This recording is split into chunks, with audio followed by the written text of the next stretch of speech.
Hey guys, what's going on? Inception here, and welcome to another video. Ladies and gentlemen, today we have a formation slash tactics video to do today. It's going to be for the 3-1-4-2. So it's a formation that not a lot of people use. As you guys know, when I play FIFA, I do like to use different formations, tactics, teams all the time. The only reason why I don't often use a different team on my main account is because, as you guys know, I don't often play on my main account because it's not really important for the content that I make as of right now, unless I were to stream more consistently, right? But regardless, you guys know that I usually go with the Portuguese teams. It's the highlights you guys are going to see when I'm using this team.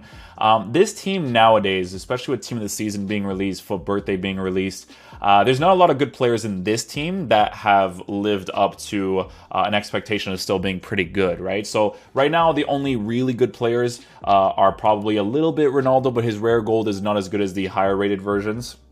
It's pretty decent still to this day, obviously, but obviously it'd be better to have a team of the year or something, right? We got the Foot Birthday. Ronaldo Sanchez is absolutely class. No complaints about him. I think Dalot is a pretty decent center back. Ricardo Pereira is pretty decent as well. And then Cancelo is obviously a full meta player too. So as of right now, I would say that this team has Cancelo, Ronaldo Sanchez, and a little bit of Cristiano Ronaldo with a little bit of Dalot and Ricardo Pereira. To be honest, Ricardo, he's not bad. He's a good center back for what it is. I think Dalot definitely does a lot of really cool stuff for me. But regardless, it's a decent team to be able to show you guys this tactic because I am going to tell you guys what types of players you do want to use if you're going to be using a formation like this, right? Because some of these players make sense and then some of them don't, right? So with the custom tactics, guys, for the 3-1-4-2, the way that I line up is like this. Normally, when I try out tactics, I always line them up in very basic ways, right? So I'll start off with like a 5-5 or a 5-7 because 7 depth does the auto offside trap thing. If you guys haven't seen that, you guys will notice it once you switch your depth off to a 7. Normally, it happens more from the balance instruction, but pressure on heavy touch, I usually like to use because of this tactic in particular. Now, with the offensive tactic, we have it on balance with 7 for width and then 5 for... or excuse me, 8 for width, and then we have it for 6 for players in the box. So it is a formation where players are constantly moving, which is very important for me to have more fun in the game. Now, the way that the formation is formatted before you actually like see the whole thing, it's formatted incorrectly in the game because you can see that it's not actually it's not actually like a 3-1-4-2, right? Like you can see that these guys are like vertical like this. So the way that you have to think of it, right, is that the players on the top right and top left, they're actually your center mids. But then these guys over here at the bottom are your left mids and right mids. And you could see because of the commands, you can see that this guy over here doesn't have cover center or cover wing, but João Felix actually has cover center or cover wing, right? So it's top left and top right that are your center mids. These guys over here at the bottom are your right mids and left mids. EA has never adjusted this because EA is EA. But just letting you guys know in regards to the players that you do want to line up in your squad, right? So first and foremost, when it comes to defenders, right? Defenders, honestly, there's so many different options you can go with nowadays, right? It doesn't necessarily need to be like full meta players. Like with Ricardo Santos, he's not like a full meta player. He's still pretty good that plays well in the meta.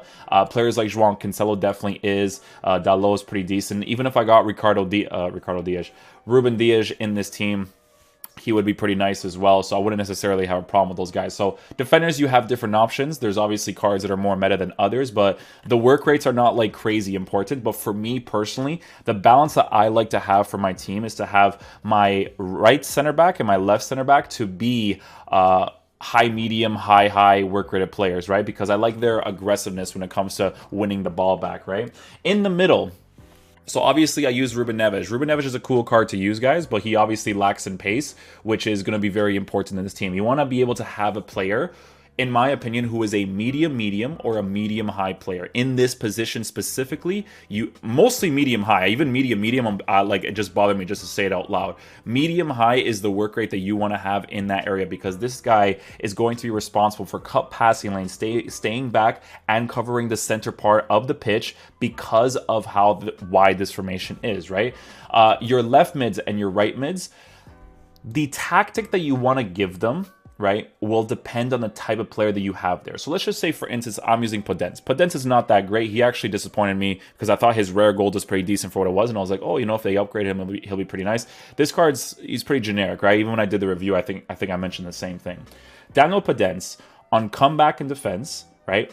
There are moments where I wish his attacking AI was better so that I wouldn't have to force the get in behind instruction. So ideally, what you want to have in those positions are players that can attack and defend really well. Now, in my case, I have Podence and Ricardo Pereira because, again, I don't often play on this account. But the types of players you want to have in this area are players like Alphonso Davies, Quadrado, the new team of the season, Cancelo. Those cards are absolutely incredible to have in these positions because their attacking presence and their attacking AI in this game is fantastic as it is, so you wouldn't have to give them the get in behind instruction. There are moments in game where I do have to pause and actually put that instruction on them so that they can utilize the empty space better, but for the most part, I do want to play to the card's base characteristics, right? So we just use comeback and defense. That's the most important thing that you want to have for your left mids and right mids, but try your best to get attacking and defensive oriented players. With your two center mids, I think it's important to not tell them to cover wing because it's very, very pointless. The middle of the pitch is the thing that's the most vulnerable when using a formation like this. So you want to have a person, not like João Felix. João Felix, I only like him at cam, but obviously for the Portuguese team, I'm using him, right?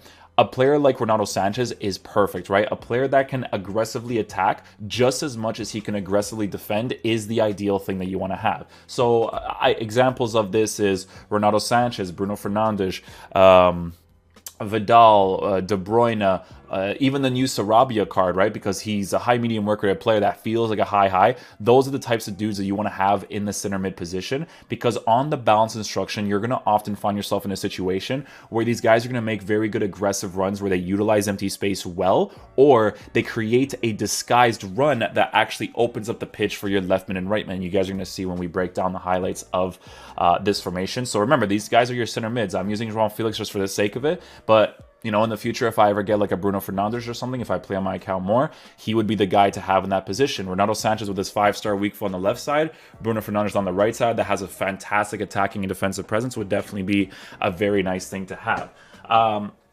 This is a personal preference of mine. I don't like medium work rated strikers at all, right? So I was using João Felix a lot in these highlights in the striker position, but there's you guys know me, when I review cards or the way that I look at FIFA, I always look at attacking AI and how a player moves on the pitch and how they react to empty space when it is open, right?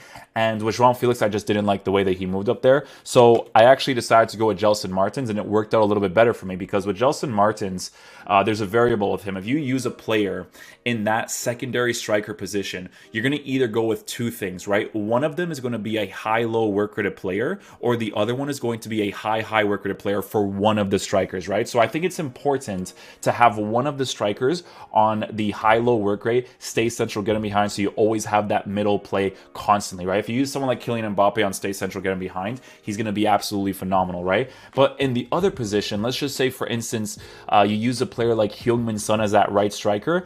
If you tell him to get in behind with that high work rate, the balance that you're going to have between having your striker essentially acting like a cam with the high work rates and also making those runs in behind is going to be a brilliant thing to have in your team. So I highly recommend it. Even my rare gold Gelson Martins offers that really solid attacking and defensive presence as well when we are playing with this team. So you guys can see here that on defensive support, I don't have these guys to come back in defense. There are moments where I actually do want them to come back in defense, not necessarily to park the bus or whatever it is, right? It's more like if I win the ball in the defensive positions, I want them to be closer to me when I transition forward. Obviously, if you have players like a team of the year Ronaldo and a team of the season Son, those guys are absolutely ridiculous. If you tell them to come back in defense, they will push forward like monsters once you get into the right positions defensively to go on the counter attack, right? But for now, I just use these guys on balance instructions. Would it be ideal to actually tell one of them to come back in defense? You definitely can, right?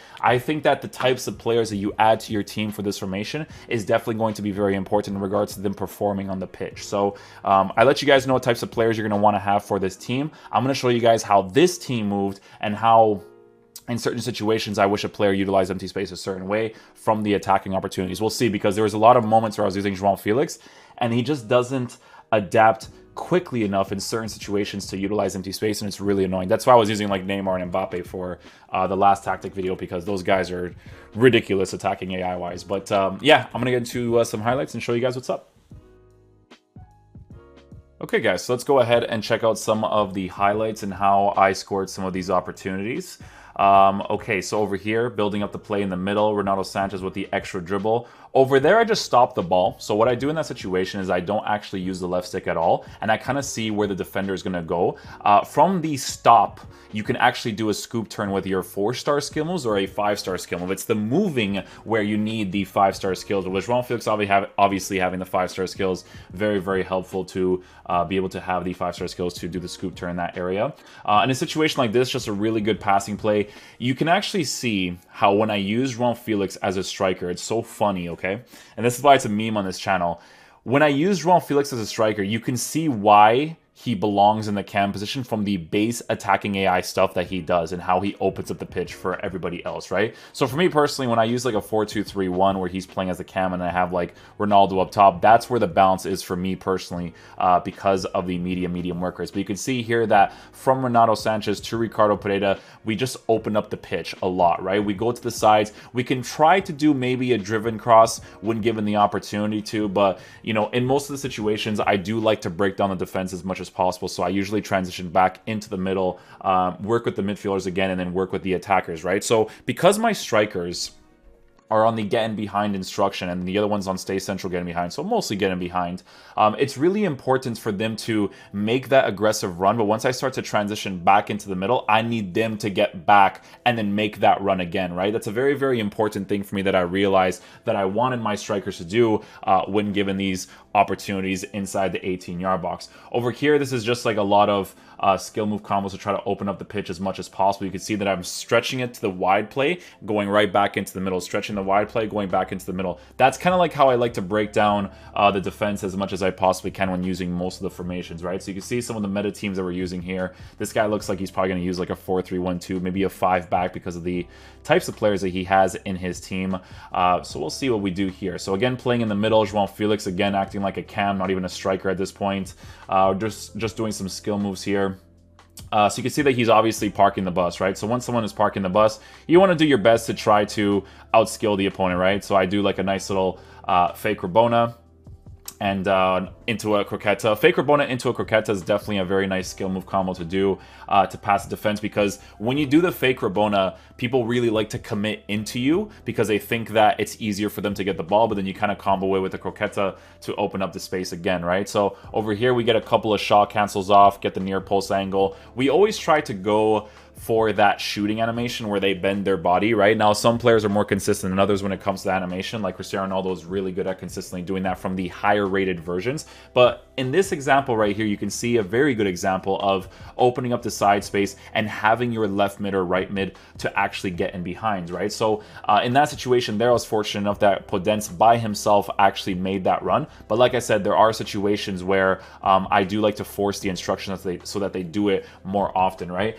If you were to have a high-low work rated player in that position for them to do it more often, it would definitely be very, very helpful, right? A situation like this, again, we're doing a bunch of shot cancels to open up the space because the attacking AI, when you're inside the 18-yard box on the edges next to the net of the goalkeeper, you have to really take it slow and wait for your players to transition back into the middle to go for that near post strike. You either do that or you actually use the target lock system. I personally don't like using the target lock system. There's certain things that I'll use in FIFA and there's certain things that I won't.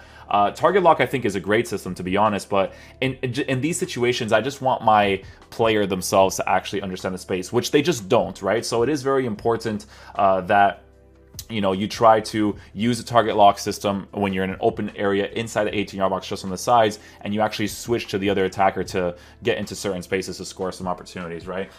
Situation like this, you can see, again, the fake Rabona Croqueta combo, very, very helpful in these situations because people always think, like I said, it's very easy to get the ball off of you once you do the actual fake Rabona, right? So, yeah, like I said, a lot of the breakdown, guys, is really just using the midfielders going back into the middle here. You can see that I'm using Cancelo on the attack because beginning of the game, right? So it hasn't really switched yet.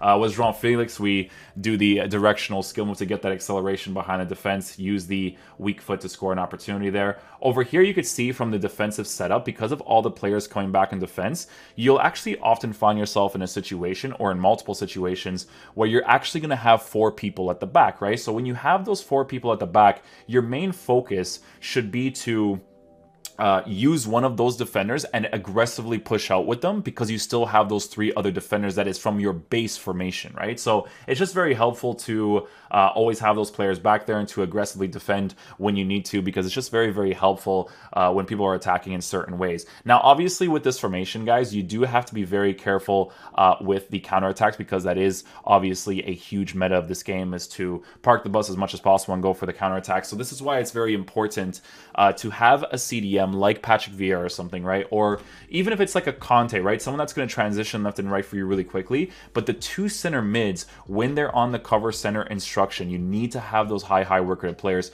to have a consistent balance. So again, you could see here with Podence moving from the right side over here, this was a situation in the game where I actually had to switch to the get in behind instruction because he wasn't doing it often enough. But you could see there that, you know, once he came from that run in the middle and then he went back to that right side and he himself made that aggressive run, that's where the space opened up for us a lot. Over here, you could see a situation where when it comes to the striking in this game, 1v1 wise, it's actually very helpful to do a ball roll just before you do a finesse shot or a power strike, right? So let's just say, for instance, you wanted to do a ball roll to the right side and then you wanted to shoot near post. Like in that situation there, I just shot near post with Ronaldo, right? But if I ball rolled to the right side and then took the shot, that's actually like a FIFA mechanic where there's just more of a consistency with the actual shot that you take. A lot of the build-up play stuff that I do when I get to the middle with the 2 strikers is to actually take a touch without using the left stick and then using the left stick to dribble really quickly into a certain area.